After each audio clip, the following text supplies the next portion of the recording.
Alright, Suicide Squad is going to release tomorrow, and already it has been receiving tons of negative reception from the critics. So much so that some retard decided to start a petition to shut down Rotten Tomatoes.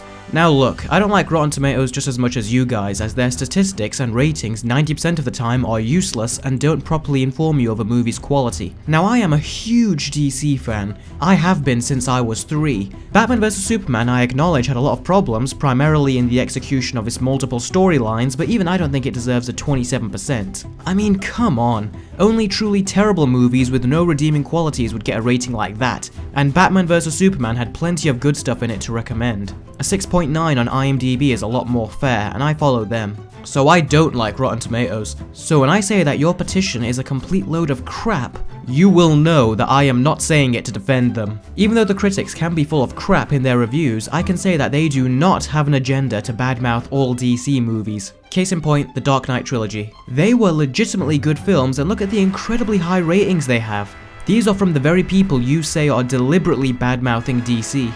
Not to mention that this guy's statement saying that the critics affect people's opinion even if it's a really great movies is complete garbage. Because if the critics were unjustly ripping apart a movie, we as an audience wouldn't care because our voices overrule theirs. So quit acting like Batman vs Superman is a masterpiece of cinema. If like me, you enjoyed it, then that's great, but the amount of narrative and pacing problems it has are endless. So with all that said, what went so wrong with Suicide Squad that made the critics hate it? Because practically everyone from the test screenings back in May were giving the film glowing reviews. Even this writer from LA said he thought it was amazing. Just recently though, he watched the movie again and he took to Twitter and said this: "It's amazing what small changes can do to a movie. Some of the changes they've done for Suicide Squad were just odd. They changed the order of some scenes, added more flashbacks, cut some of Joker's stuff, making his side story seem more pointless. Some small plot changes, overall made the pacing a mess. Still liked it though." So he went from amazing to still liked it though. What the hell did Warner Brothers do? They had a movie that was so well received by early viewers that they actually decided to greenlight a sequel. Judging by their optimism, they had a winner on their hands. So the changes they made, such as cutting out some of Joker's stuff, sound so unbelievably counterproductive and nonsensical. One of the many complaints of this film over the last few days is that Joker is not in it much. That isn't a complaint I heard from any viewers of the early screening. So this leads me to one definitive conclusion.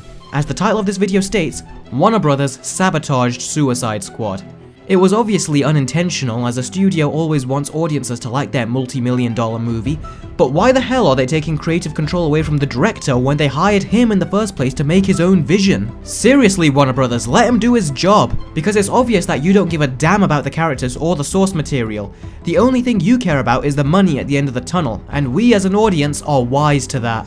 Do you guys remember the first trailer? That apparently was director David Ayer's original vision, and I loved it. It was unlike anything we saw in a comic book movie before, and it looked genuinely terrifying. I wanted to see that movie, but Warner Brothers stuck their abnormally large nose into the project and said make it more lighthearted and goofy.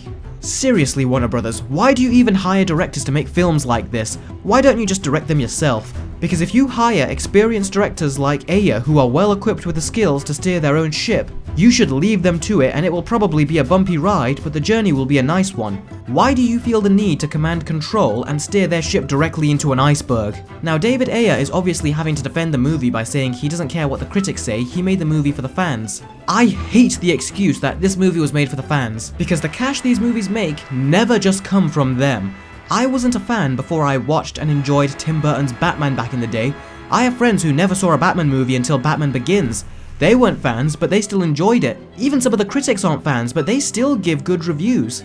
A good movie is good regardless of what category you fall under. Saying that you made a movie for the fans is nonsense, as a large part of your box office comes from people who aren't fans.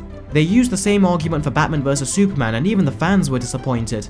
Also, don't think I didn't know what you were up to when you announced this movie, Warner Brothers.